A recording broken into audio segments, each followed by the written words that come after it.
this is a subject I know well, having spent 75 years watching events in Uganda, and 65 years of them as an active participant.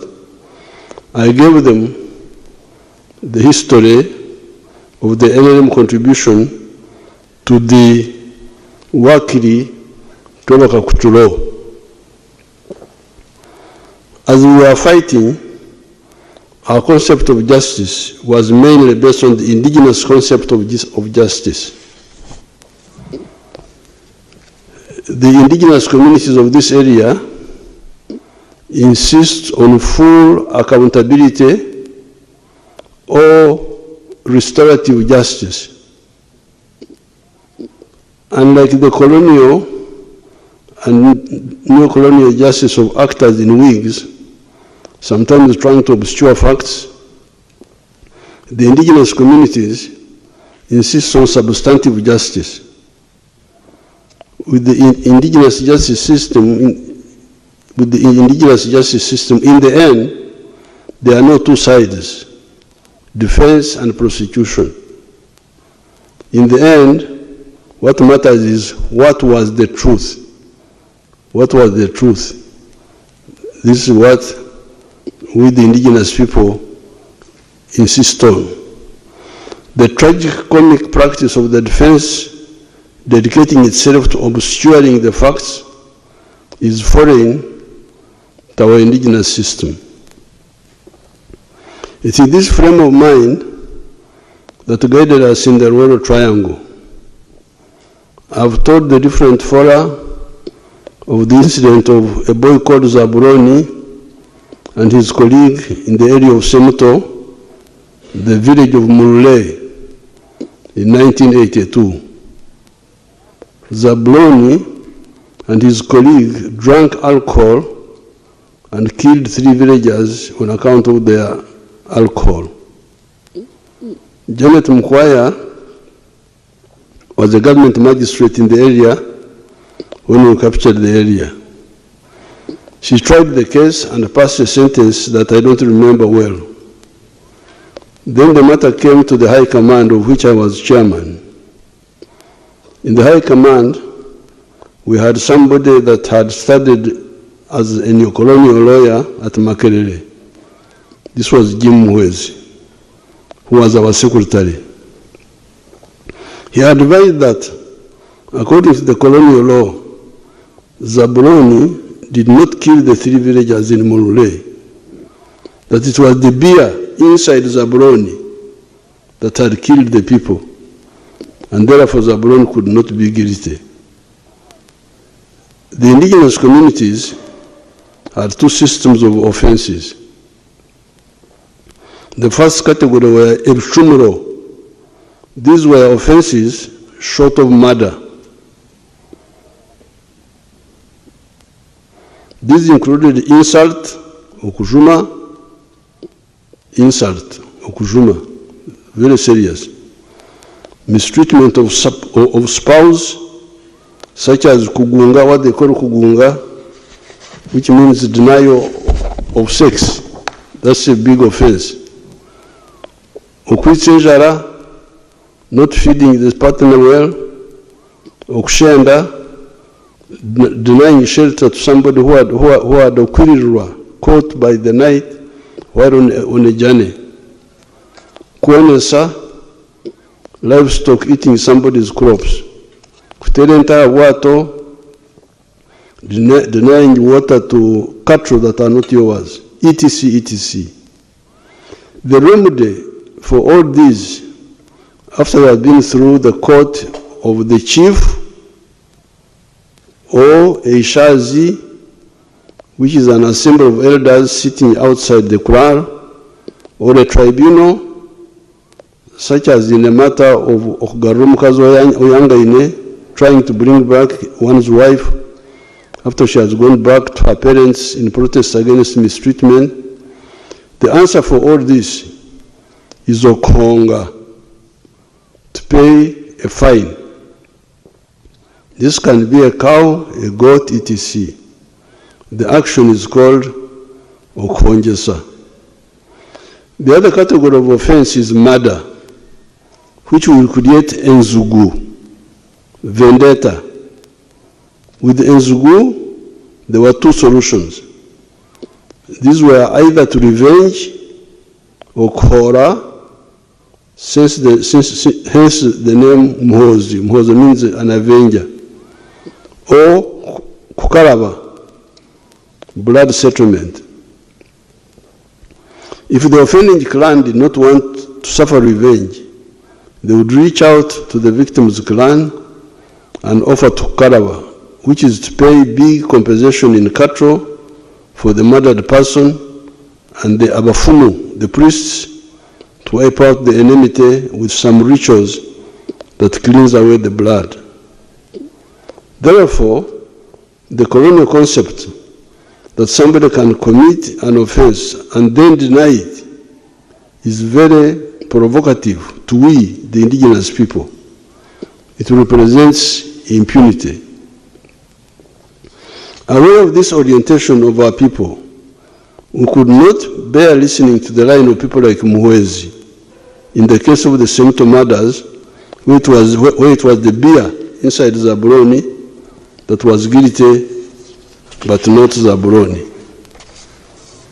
Since Zaburoni had made himself a jerrycan of alcohol, and that jerrycan had killed 3 Ugandans, Zaburoni and his colleague had to be shot in public and at a point where they had killed people. It is that initial act of balanced justice that catapulted the prestige of the NRM in Buganda and Uganda. The Baganda said, Bano Balina Mazima. These are people of truth and justice. Hence, the Wakiritoba Kakutulo you are talking about now. The Wakiritoba Kakutulo came because of strict accountability, which we had started when we were in the bush.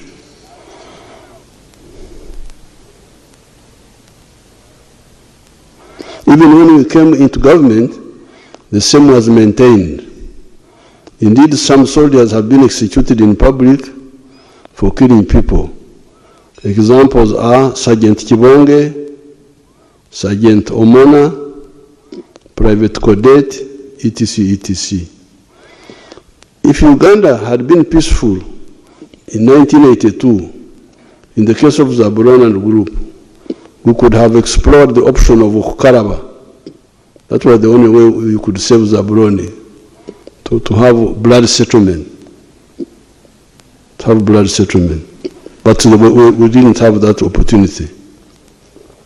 Therefore, on the side of the NRA, we came with the spirit of the indigenous justice. However, in the wider system, the legal practitioners and some of the elite adhered to the colonial system that is quite ridiculous in some cases. Take the example that sometimes the accused can refuse to answer. In the tribe, you say, I don't want to answer, you are guilty.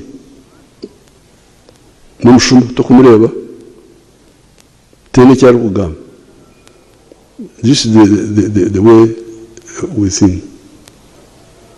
Then there is the issue of granting bail, even when the accused can interfere with the case. Apart from the disconnected colonial system, you also get actual abusers of that system because they are dishonest. Even with the colonial law, bail is apparently only given when the accused cannot interfere with the case. However, you have seen rampant cases of policemen giving bonds or magistrates giving bail to village thieves that are threatening rural agriculture.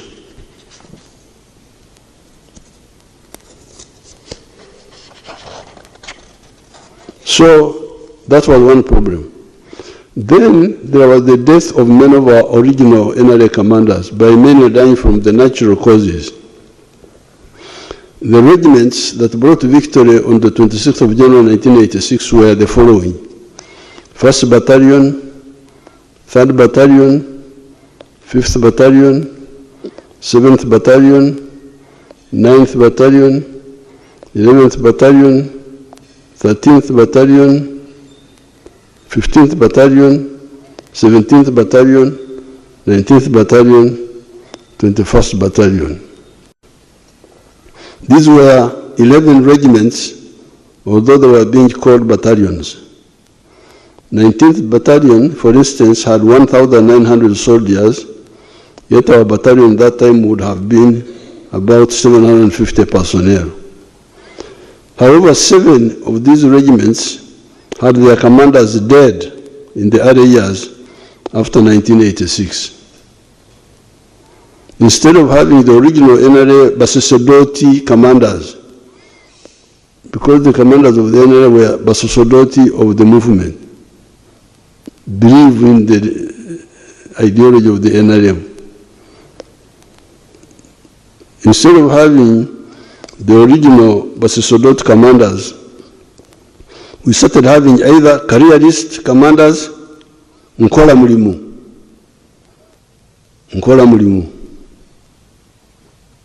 Ndikumusala, or even actual opportunists, Najakulia.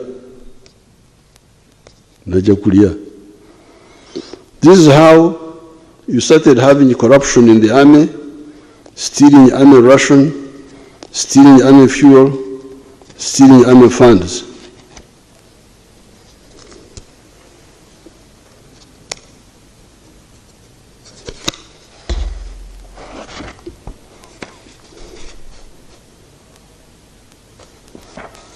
In the wider society, however, the prestige of the NRM on account of Wakilitwela Kakuturo, as well as repairing the ruined economy, goods in the shops being plentiful, some of the infrastructure being repaired, the prestige of the NRA grew. So our cadreship was becoming weaker, but still the reputation of the prestige of the NRM grew because of the successes. But the Basosodoti were not enough. The NRM therefore attracted big membership, standing at 18 million by May 2025 last year when we checked the registers. However, gaps in observing human rights, in fighting corruption and fighting crime, mainly on the part of the political class, the bureaucracy, and the judiciary remained. So you had success, economy was growing, goods were plentiful in the shops, Wakilitwela Kakuturo yaliwo was there, but there were gaps. There were gaps because of the diluted cadreship. This meant that there was peace and the economy was growing, but it would have grown even more if we did not have those gaps.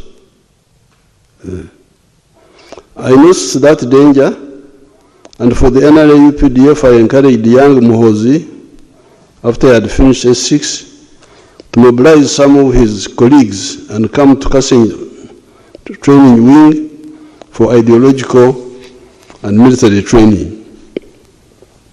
You remember the story that time by the negative forces that I was recruiting an illegal army. You must have, if you check the news, you will see those stories. Those cadres, however, unlike their Bush predecessors, had more time and opportunity for professional development by attending all military and ideological courses systematically, level by level. The recent limited actions by security forces against some individuals and institutions are really long overdue actions to fill those gaps. Wakili Trevor Kakuturo, created mainly by the UPDF, Bonama Gagawale, Wealth for All, created by the NLM, that have resulted in metamorphosis in Uganda into a lower middle income country, must also be reinforced by no more sleep, no more Kkomera, no more corruption, and now no more impunity by the selfish people and agents of foreign interests to systematically denigrate the efforts of the people to develop themselves, and also some people endlessly committing crimes and using the law to shield them. There was a weakness on the part of the political, administrative, and legal cadres of the government in allowing this impunity to continue for so long. Some people say people have been abusing Museveni, but Museveni has been ignoring them. That is true. But those malignments were slowing down our growth. Some investors and tourists are scared away from coming to Uganda on account of those false stories. I have got many examples. When people come here, they get amazed about the progress, seeing what is on the ground compared to the stories they have been hearing. See, therefore, good that security forces have come in to fill the gap. In the past, I did not have enough cadres to fill this gap. It is not only the security forces that are filling this gap. A year or two back, Honorable Fred Byamukama helped Uganda to expose the criminals that had turned State House into a mafia center. State House here had become a mafia center. State House had become a mafia center.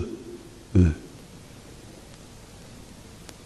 In order to have your document brought to the president, you can imagine, in order to have your document brought to the president, you had to pay a bribe of 30 million shillings.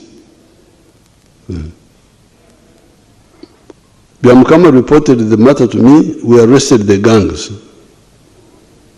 There is therefore a counter-offensive against corruption, crime, and impunity.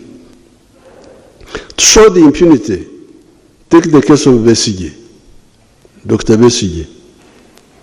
He was arrested on the 17th of November 2024. It is now almost 2 years. All this time, however, he has been refusing the trial, misusing the legal system. Why would this great Democrat and human rights fighter spend so many calories on refusing to come to trial, where he has got opportunity to prove his innocence and expose the undemocratic behavior of the dictatorship of Museveni and his family? What is the problem? Because the dictatorship of Museveni and his family is imprisoning Besigye wrongly. Come to the court and expose it. Why do you spend so much time avoiding court?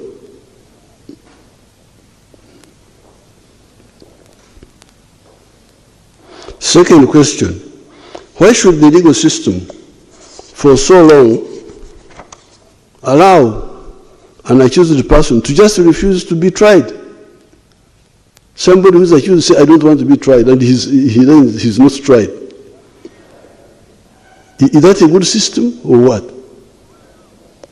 How can somebody who is accused say, I don't want to be tried, and 2 years is not tried? This allowing of impunity to continue for so long is responsible for the culture of mob justice. Before you talk about the security forces, talk about the population. Why do the population take the law in their own hands? Why? Do the population take the law in their own hands. The population suspects that the police and the judiciary may not hold the criminal accountable, hence the mob justice, which is unfortunate. The fascist tendencies among some of the elements of the opposition have for a long period provoked the patriots. See again, when in 2020, the rioters were undressing women because they were dressed in NRM colors. Let's see whether these people have the video.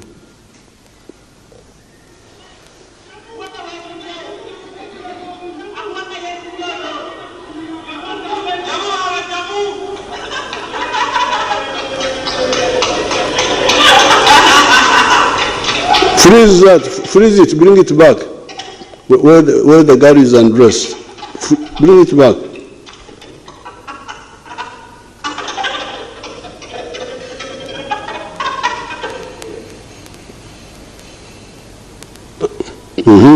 When she's actually undressed, a bit forward, you idiot.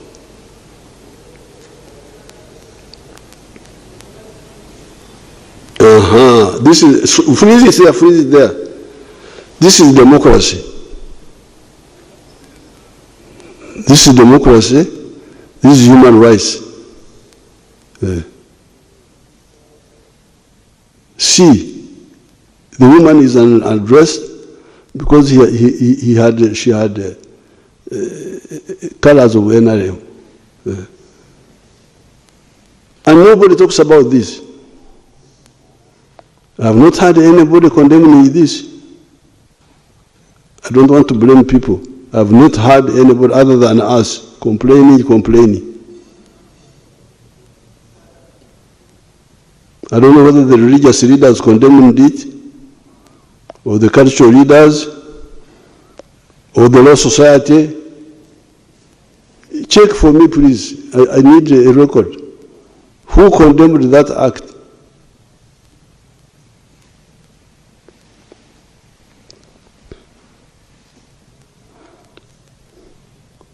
See the picture when an armed policewoman was attacked by the hooligans. Let's see another picture.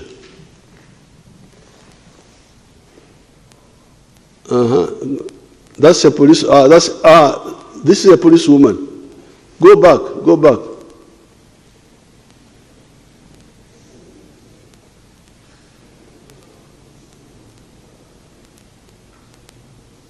The policewoman was trying to remove the thing which they had put on the road. See the person, and she was not armed.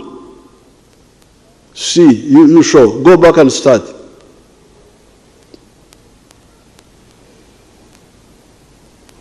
That's that's a democracy now. That's human rights. That's a democracy. Yeah. On camera now. Fortunately, me, I show film. I'm a film shower. I've got my small Entebbe wood. That is democracy. That's real democracy.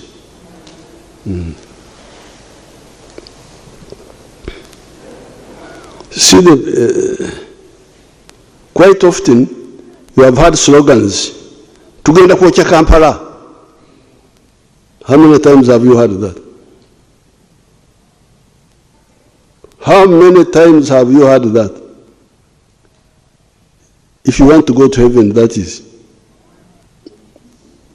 If you want to go to Gehenna, of course you will deny. But I'm sorry, when I go to heaven, I will wait for some people. We are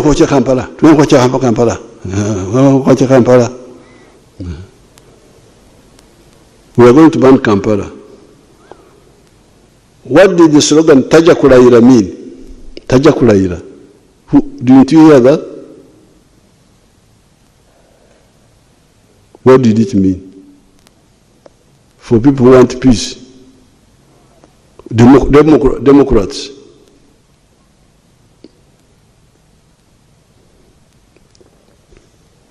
The translation is the the elected president of Uganda will not be allowed to swear in. How will you stop the swearing in except by violence if you are not using the courts?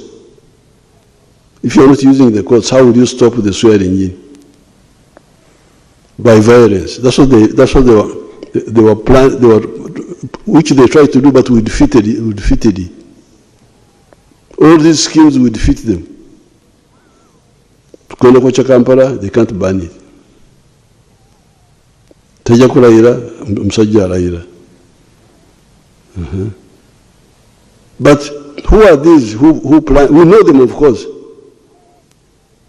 And the commentators, the ones who are talking about tomorrow, why don't you, especially maybe the foreigners don't know, who don't know our language. But our people here know. Why do they allow the people to talk like this and they don't caution them? I've not heard anybody cautioning these authors of this. I've not heard it. Yeah. But now I'm telling you, because of course we have been following everything. Yeah.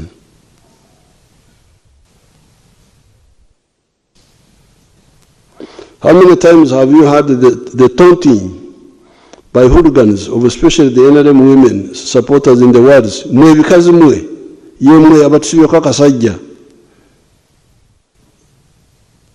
You stupid women are the ones that have failed us to remove this man, this Kaman.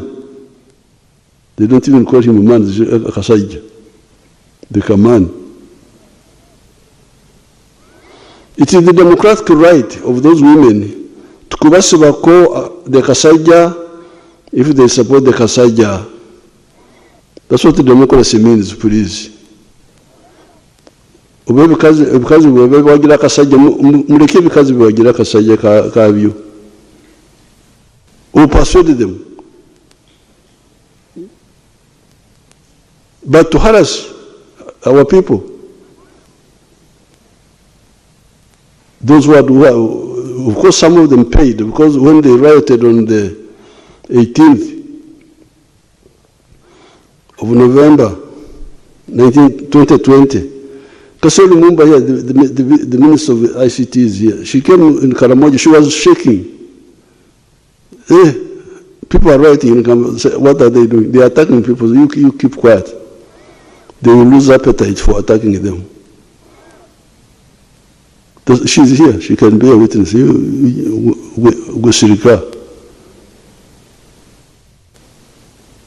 will stop. But the arrested opposition lawbreakers may not get bail because they threaten the security of the witnesses. Because some people have been saying, you give these people bail, give them bail. Yes, but because they are not Democrats, when we release them, they attack the witnesses.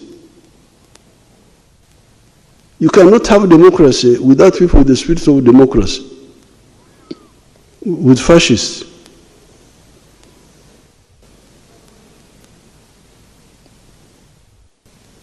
Why should you intimidate a witness if you are innocent? Why? And threaten. So the answer why we oppose bail is because they come now to attack the witnesses. Now if we allow the witnesses to be attacked, in the future we shall not get witnesses. And what will happen?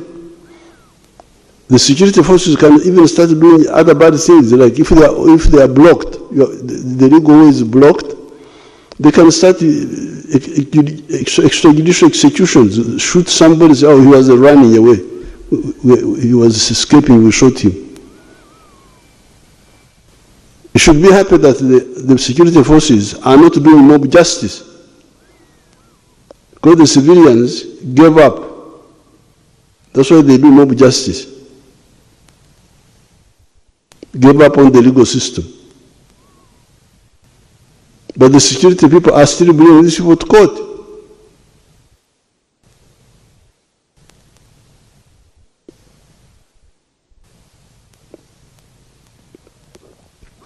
The arrested opposition lawbreakers may not get bail because they threaten the security of the witnesses.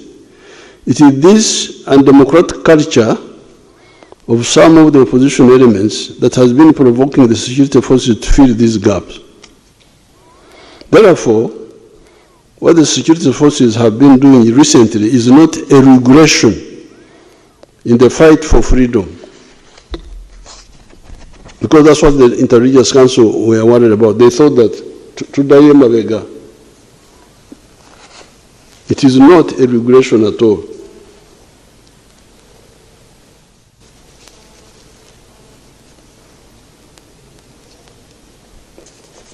It is not a regression, but a consolidation of our long fight for the principles of patriotism, Moyo Uganda, Pan-Africanism, Moyo Africa, socio-economic transformation and democracy. Indeed, General Muhoozi recently pointed out one useful fact.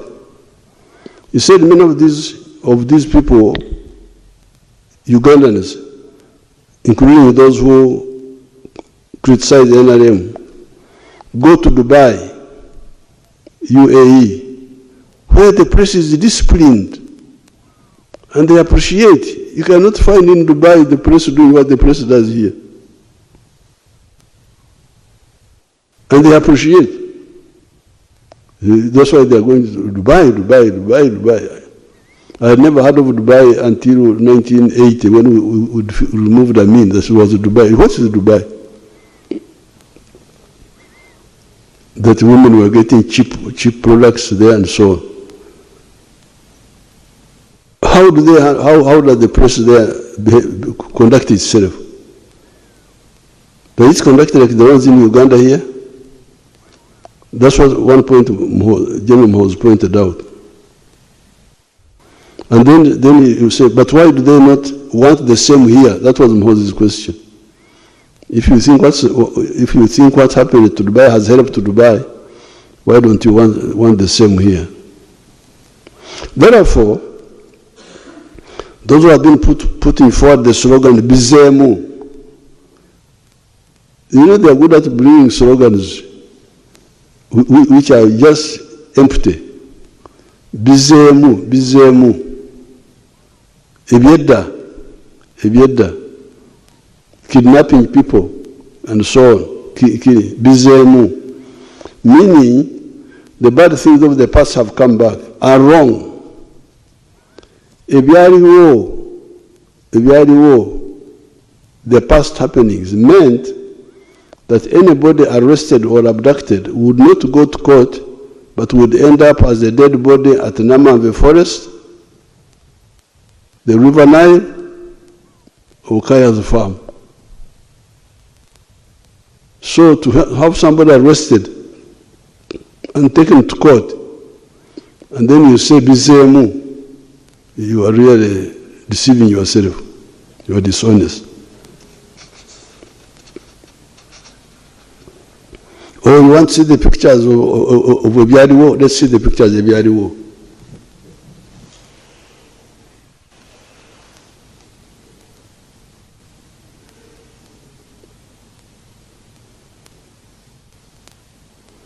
Bring the bones properly. Bring the Obwango, the skulls. Bring them in the center of the picture. Freeze there. Go back a bit.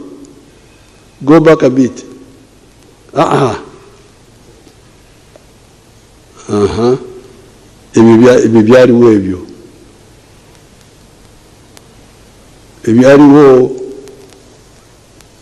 Hello? Ebyaliwo biri awo. So when somebody is brought to court and you say Bizemu, what is Bizemu now? Brought to court.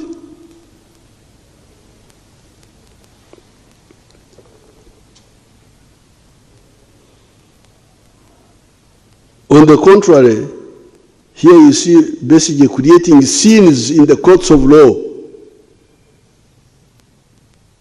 You see basically creating scenes. It's like a theater.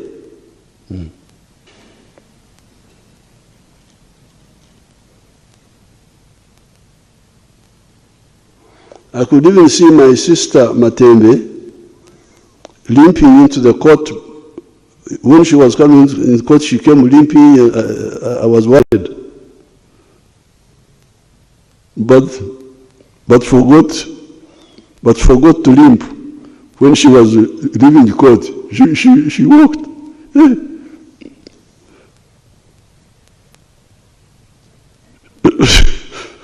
She had forgotten to repeat the scene. I saw the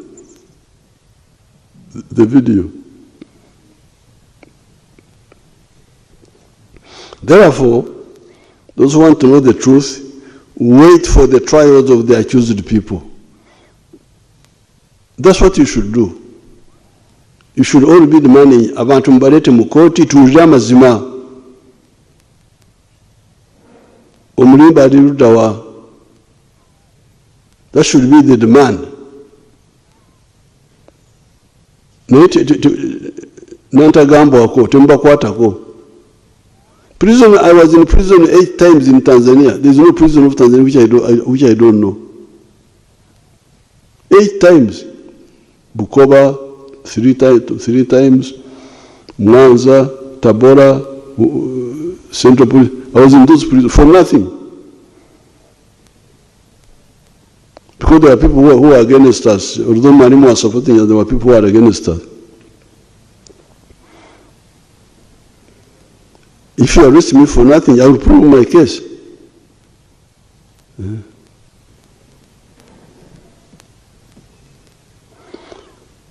I cannot allow impunity in our system, even on the side of the security forces. In 2021, there was the death of a Ugandan nicknamed Zebra in the Kawempe area in unclear circumstances after he got in touch with our security forces. I had to organize a Okukaraba blood settlement with his family in Entebbe State House here. It is therefore the impunity promoters that have been inviting the security forces to finally do something. It is the security forces that die to keep peace in Uganda and in our turbulent region. If the security forces give their lives to keep peace in the country, why can't some of the political actors give up their egos and greed to make a contribution to that peace? Because the security people die. They give their lives in institutions created by all these people. And all you are asked is not to die, is not to sweat, is simply to behave responsibly, that's all. And they are not able to do that. It is therefore, in order for us to insist on full accountability and no impunity for our words or our actions. You must be accountable for your words and for your actions, full accountable. I hope these comments have illuminated what the gaps were and why the limited supportive actions of the security forces to the rule of law in the country. Once we have known the why and the what, then there is the issue of the how. The how. This is an issue we handled from other days of our resistance, and I will share it with you separately, so as not to render this piece too long. We now come to the issue of trade order that the Inter-Religious Council also raised. One of the points mentioned by a number of people is that hawkers have been earning a living by violating common